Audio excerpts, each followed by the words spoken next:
After I refused to give my mom my inheritance, she invited me to a family meeting. When I arrived, they had lawyers ready to force me to sign it over. But the moment they handed me the papers, I smiled and said, "Funny, I brought someone too." The door opened, and I never expected to be here, sitting across from my own mother and the rest of my so-called family, watching them try to steal what was rightfully mine. But here I was. Let me take you back a bit. My dad was the only real parent I had growing up. He wasn't perfect, but he worked hard, took care of me, and most of all, he was fair. My mom, on the other hand, she was selfish, manipulative, and always played the victim. They divorced when I was 12, and honestly, it was the best thing that could have happened to him. I remember the day he told me they were splitting up. We were sitting on the back porch, the summer heat making the wooden steps warm beneath us. Dad had his hands clasped between his knees, eyes fixed on the ground. "Son," he said, his voice rough with emotion, "your mom and I. We're not going to be living together anymore." I wasn't surprised. For months, I'd heard them arguing late at night when they thought I was asleep. The shouting, the slamming doors, the cold silence that followed at breakfast the next morning. I'd seen my dad sleeping on the couch more nights than not. "Is it because of the money?" I asked. Even at 12, I knew that was a big part of their problems. Mom always wanted more than what we had, more than what Dad could provide with his contractor's salary. Dad looked at me, surprised. "You've been paying attention, huh?" He sighed, placed a hand on my shoulder. "It's more complicated than that. But yes, that's part of it. Your mom and I. We want different things from life." What he didn't say, but what I would come to understand years later, was that what Mom wanted was someone who could give her the lifestyle she felt entitled to. Dad was a hard worker, honest to a fault, but he wasn't going to make millions building houses. And that wasn't enough for her. The divorce hit Dad hard, financially and emotionally. Mom took him for everything she could, demanding alimony that stretched his budget thin. But he never complained, not to me. He worked overtime, took on extra jobs, made sure I never felt the pinch. And when I stayed with him on weekends, he was present in a way he couldn't always be when they were together. We worked on projects in his garage, went fishing at the lake, or just sat watching basketball games, comfortable in each other's silence. At Mom's house, it was different. 6 months after the divorce was finalized, she'd already met Richard, a real estate developer with money to burn. Suddenly she lived in a house 3 times the size of our old one, drove a luxury car, and took vacations to places Dad and I could only see on TV. My half-siblings came along a few years later, first Emily, then Tyler, and they became the center of Mom's universe. Perfect children for her perfect new life. I watched as Mom transformed herself to fit Richard's world. Her hair got blonder, her clothes more expensive, her laugh higher and more affected. She encouraged me to call Richard Dad and looked disappointed when I refused. Around him and his friends, she acted like her life began when they met, as if the 15 years she spent with my father were just an unfortunate detour. "Honey," she'd say when I brought up a memory from before, "that was a different time. We've moved on." But Dad never asked me to forget her or to choose sides. "She's still your mother," he'd say whenever I complained about her. "You can be angry with her, that's your right. But don't let that anger eat you up." That was Dad all over, always thinking about what was best for me, even when it meant being gracious to someone who had hurt him deeply. When Dad passed away last year, it was a sudden heart attack. No warning. One day, we were talking about finally going on that fishing trip to Canada, and the next, I was picking out his casket. It wrecked me. But what came after? That was almost worse. His will was clear. Everything was left to me. The house, the savings, the investments, everything. He had made sure of it because he knew what my mom was like. He even told me once, "She'll come after it, son. Be ready." I thought I was, but I underestimated just how low she would go. Not even a week after the funeral, she started calling. At first, it was the fake concern. "How are you holding up, sweetheart?" Then it turned into guilt-tripping. "You know, if it weren't for me, you wouldn't have had the life your father gave you." And finally, straight-up demands, "You need to do the right thing and split it with your family." By family, she meant herself, her husband, who she married 2 years after leaving Dad, and their 2 golden children, my half-siblings. People who barely spoke to my dad. People who never lifted a finger to help him even when he was in the hospital. I told her no over and over. That's when things got ugly. She started showing up at my house unannounced, banging on the door. I remember one evening particularly well. I had just gotten home from work, bone-tired after a 10-hour shift. All I wanted was a shower and some peace. Instead, I found my mother standing on my front step, her Mercedes parked in my driveway, blocking my car. "We need to talk," she said, pushing past me before I could stop her. She was wearing one of her designer outfits, something cashmere and cream colored that probably cost more than my monthly rent. Her hair was perfectly styled, her makeup flawless, but her eyes were hard and calculating. "Mom, I'm tired. Can we do this another time?" She ignored me, pacing my small living room like a caged animal. This has gone on long enough, don't you think? It's been 3 weeks since the funeral. Time to be reasonable. Reasonable? I echoed, feeling my temper rise. Like you were reasonable during the divorce? Taking everything you could from Dad? Her face hardened. That's ancient history. This is about now, about what's fair. Fair would have been you and your perfect new family visiting Dad in the hospital when he had his first heart scare last year. Fair would have been returning his calls on his birthday. Fair would have been showing him an ounce of respect after everything he did for you.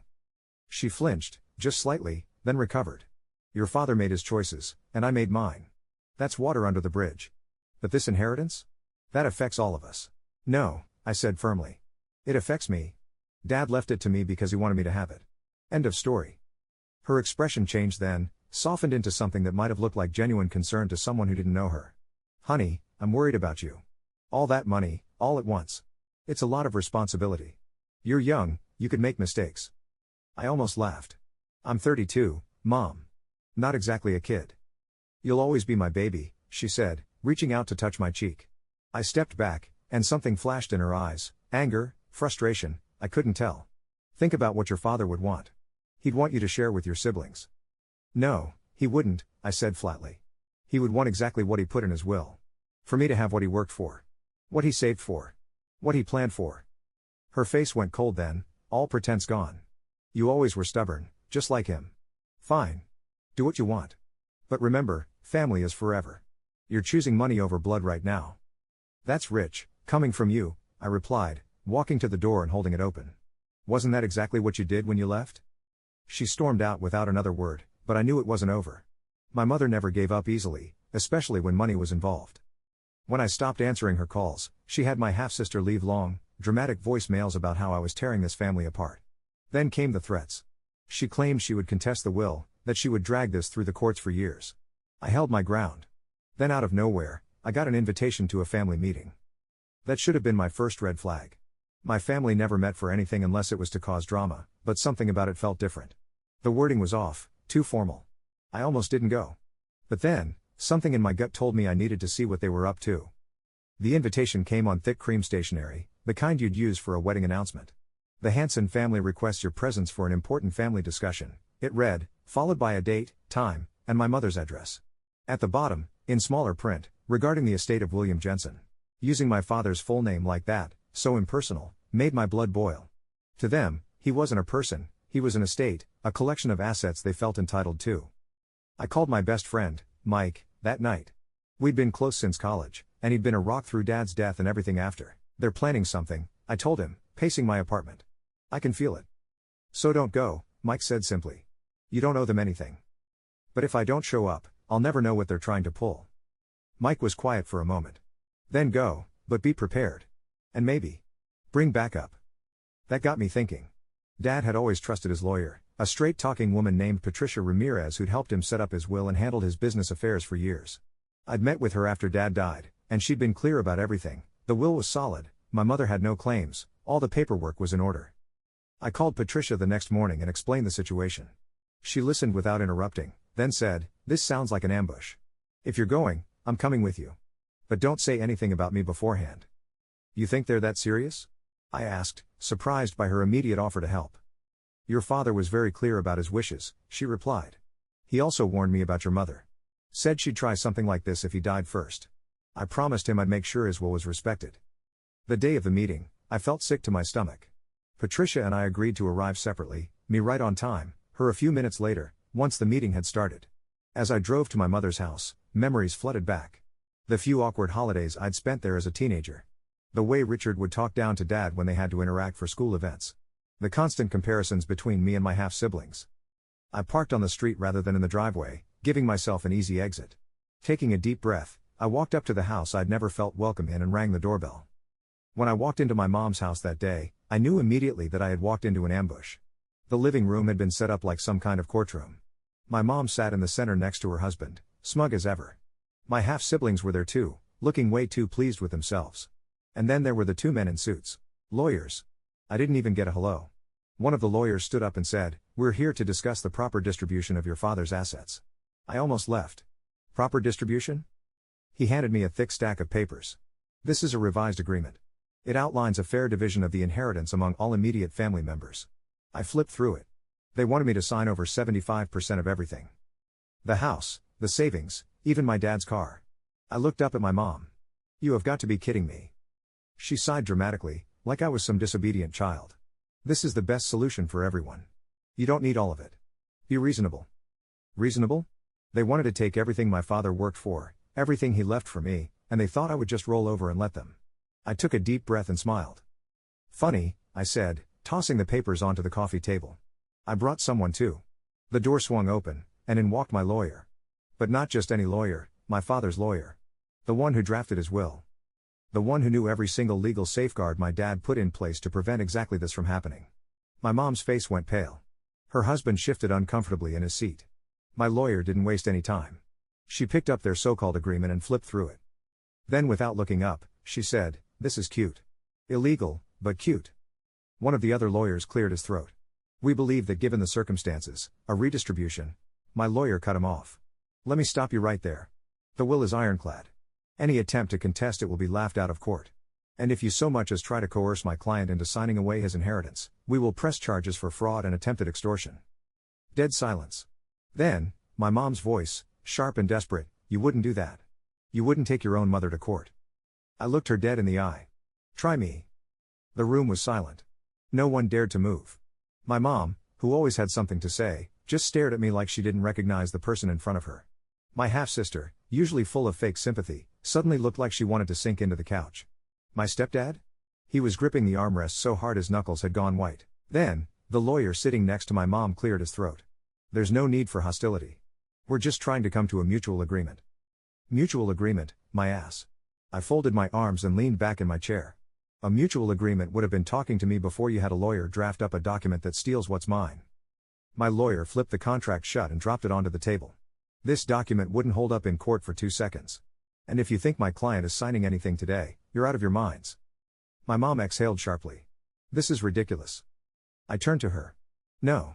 What's ridiculous is you trying to manipulate me into handing over everything my dad left me."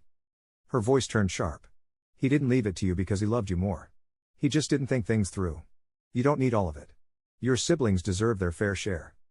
I clenched my jaw. My siblings? You mean the 2 people who barely even acknowledged Dad existed? The ones who never visited him in the hospital, never called him on his birthday, never lifted a finger when he was sick? They don't deserve a damn thing. My half-brother, who had been sitting quietly in the corner this whole time, suddenly snapped, "That's not fair. We weren't close to him because he never tried with us. He always favored you." I turned to face him. "You mean the man you called a washed-up loser the last time he asked you to come over for Christmas? That man?" He turned red but said nothing. Then, my stepdad, who had been silent up until now, leaned forward. "Listen, son." I cut him off. "Don't call me that." His face darkened, but he forced a fake smile. "All right. Look. We can all sit here and argue, or we can find a way to make this work for everyone." My lawyer smirked. "Oh, we have found a way to make this work. It's called following the will." Then my lawyer reached into her briefcase and pulled out a folder. She slid it across the table toward my mom's lawyer.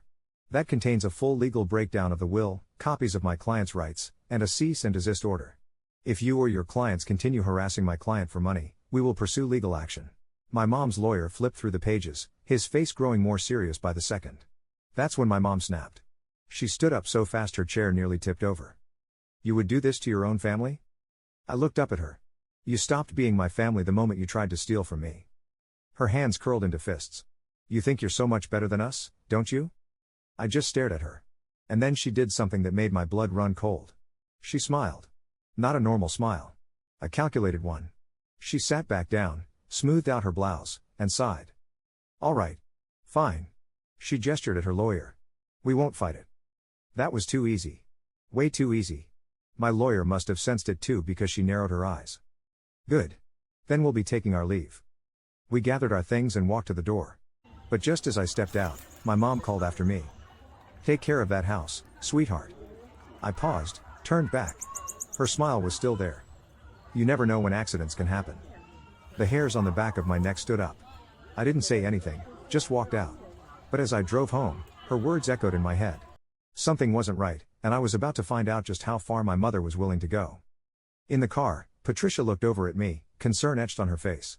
That was a threat, she said bluntly. You heard it too, right? I nodded, my hands tight on the steering wheel. She's never been one to lose gracefully. Document everything from now on, Patricia advised. Any calls, texts, emails, save them all. If she shows up at your place, record it. If anything happens to the house or your property, report it immediately. You think she'd actually do something? I asked, though I already knew the answer. Patricia's expression was grim. Your father thought so. That's why he made sure the will was airtight.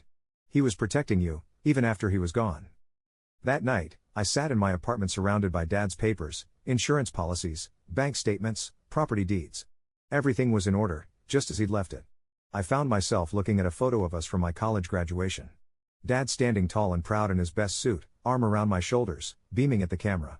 Mom hadn't bothered to show up that day, claiming Emily had a dance recital she couldn't miss. I'll make you proud, Dad, I whispered to the photo. I won't let them take what you built. I barely slept that night. My mom's words kept replaying in my head. Take care of that house, sweetheart. You never know when accidents can happen. It wasn't just a comment. It was a threat. I tried to shake it off. Maybe she was just being dramatic, trying to scare me into second-guessing my decision. But something in her eyes told me otherwise. The next morning, I went to check on the house. I hadn't moved in yet, too many memories, but I planned to eventually. It was still my dad's place, and the thought of someone else living there felt wrong. I pulled into the driveway and immediately felt my stomach drop. The front door was wide open. I knew for a fact I had locked it. I stepped inside, my heart pounding. The house had been trashed. Couch cushions slashed open.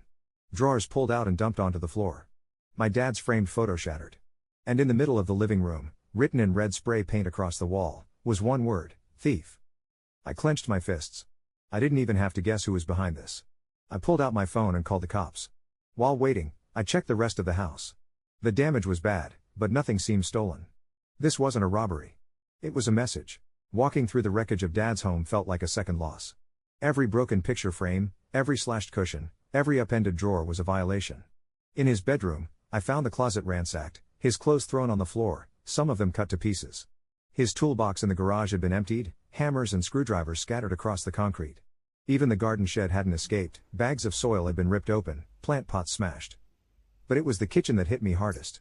The old oak table where we'd eaten countless meals together lay on its side, one leg broken off.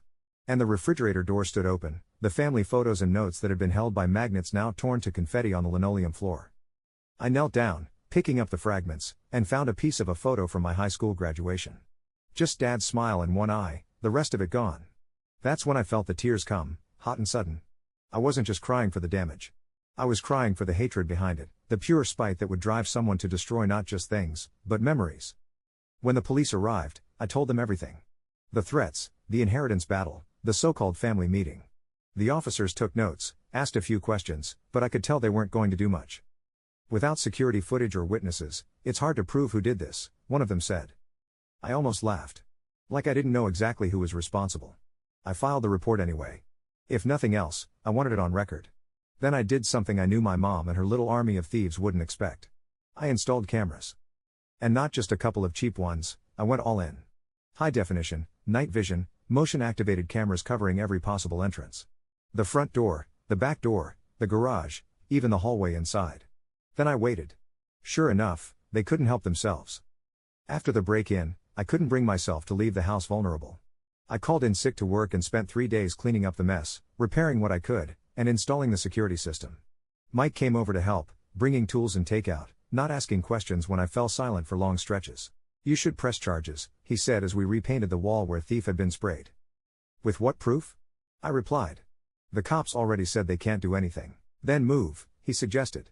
Sell this place, take the money, and go somewhere they can't find you. I shook my head. That's exactly what they want. For me to give up. To run away. I dipped my roller in paint with more force than necessary. This was Dad's house. He loved it here. I'm not letting them win. Mike looked at me for a long moment, then nodded. All right. Then we fight. But smart. That night, after Mike left, I sat on the newly repaired porch steps, looking out at the quiet street. Dad and I used to sit here on summer evenings, drinking beer and talking about everything and nothing. This house wasn't just bricks and wood. It was a testament to his life, his work, his love. I wasn't about to let it go. The next day, I called Patricia again and updated her on what had happened. She wasn't surprised but was clearly alarmed. This is escalating, she said gravely. Have you considered a restraining order? Would that even work? I asked. They'd just deny they were here. Maybe not yet, she conceded. But it creates a paper trail. And if they try anything else? When? I corrected her. Not if. When? 4 nights later, at 2:37 a.m., my phone buzzed with an alert. Motion detected, backyard. I bolted upright in bed, grabbed my phone, and opened the live feed. And there she was, my mother, dressed in all black, creeping around my dad's house with a flashlight. But she wasn't alone. Her husband was with her, carrying what looked like a canister of gasoline. I felt my blood turn to ice. I hit record on the camera feed and called 911. 911? What's your emergency? My mother and her husband are trying to burn down my house. The dispatcher asked for details, but I barely heard her. I was too busy watching in shock as my own mother handed her husband a lighter. Then, the sirens started. They must have heard them too because suddenly, they panicked. My mom yanked the canister from his hands, and they both took off running toward the street. But it was too late. The cops got there before they could escape. I watched through the camera as my mom screamed at the officers, trying to spin some story about how they were just checking on the property. But the gasoline in her hand said otherwise. And when the officers checked the canister, confirming it was full of fuel, that was it. They were arrested on the spot. I drove straight there, arriving just as they were being shoved into the back of the squad car. My mom saw me and started screaming. You set me up. You did this to me. I stared at her, my jaw clenched so tight I thought my teeth might crack. No, Mom, I said, my voice calm. You did this to yourself. She lunged forward, but the cops held her back. That was the last time I saw her face to face. But the story wasn't over. Because what happened next? That was the real twist. The cops took my mother and her husband to jail that night. I stood there in the cold watching as the flashing red and blue lights reflected off the pavement. My hands were still shaking, not from fear but from anger. They had planned to burn my house down. My dad's house. And for what? Spite? Revenge? Or just plain greed? Whatever the reason, I was done. Done giving them chances. Done hoping they'd do the right thing. Done letting them walk all over me like I was still some dumb kid. This time, they were going to face real consequences. The fallout the next few days were a blur of police reports, lawyer meetings, and court documents. My mother was charged with attempted arson and conspiracy to commit a felony. Her husband got hit with the same. And because my security cameras had caught everything in high definition, their lawyers didn't have much to work with. The best part? Since she was already on thin ice with debt collectors and had a history of financial trouble, the judge denied her bail. She had to sit in jail until her trial. My half-siblings, the two entitled brats who thought they deserved a cut of my inheritance, tried to distance themselves. My half-sister left me a long, tearful voicemail about how she had no idea Mom was going to do something so crazy and that she hoped we could still be family. I didn't respond. My half-brother, the one who called my dad a washed-up loser, sent a short text. Hey, man. I didn't know about this. Hope you are okay. I left him on read. They might not have been part of the arson attempt, but they sure as hell knew what my mom was capable of. They were more than happy to help pressure me into giving up my inheritance, but the second things got real, they ran. Not my problem. The trial, it took about 6 months for the case to go to court. My mother tried everything to get out of it. She claimed she had no idea there was gasoline in the canister, that she was just checking on the house because she was worried about me. Then she switched tactics, claimed I set her up, that I had lured her there and planted evidence to make it look like arson. That theory fell apart when the prosecutor played the security footage for the jury. There she was, plain as day, holding a flashlight, pointing where her husband should pour the gasoline. There he was, pulling a lighter from his pocket. The jury took less than 2 hours to reach a verdict. Guilty. She was sentenced to 10 years in prison. Her husband got 12 since he was the one actually holding the lighter. They both tried to appeal. They lost. Justice served. With him gone, I finally had peace. No more threats. No more late-night calls. No more stress. I kept the house, fixed up the damage, replaced the broken photos of my dad. I even framed a copy of the cease and desist order my lawyer sent them, just as a reminder of how far they went and how much they lost. As for my half-siblings, I never spoke to them again. Last I heard, my half-sister was drowning in credit card debt, and my half-brother was bouncing between jobs, still blaming everyone else for his problems. Not my concern. They made their choices, just like my mother did. And in the end, they all got exactly what they deserved. After everything settled, I finally moved into Dad's house. Our house now. It felt right, continuing what he started. Every morning, I have coffee on the porch where we used to sit. Every evening, I work in his garage, finishing projects he never got to complete. It's not the life I expected, but it's the one I'm building, brick by brick, memory by memory. Sometimes I wonder what would have happened if mom had just been decent. If she'd respected dad's wishes. If she'd acted like family instead of a vulture circling his legacy. But then I remember what dad always said, you can't control what others do, son. Only how you respond. I like to think I responded the way he would have wanted. Standing my ground. Protecting what he built. And most importantly, not letting bitterness consume me the way it consumed her. Patricia still checks in now and then. Your father would be proud, she told me the last time we spoke. I think she's right. As for the inheritance, I've invested most of it, just like dad would have. Some went to charity, causes he believed in. The rest is for the future, maybe a family of my own someday. A family built on love and respect, not greed and entitlement. That's the real legacy dad left me. Not the money or the house, but the example of how to live with integrity, even when it's hard. Especially when it's hard. And that's worth more than anything my mother ever tried to steal.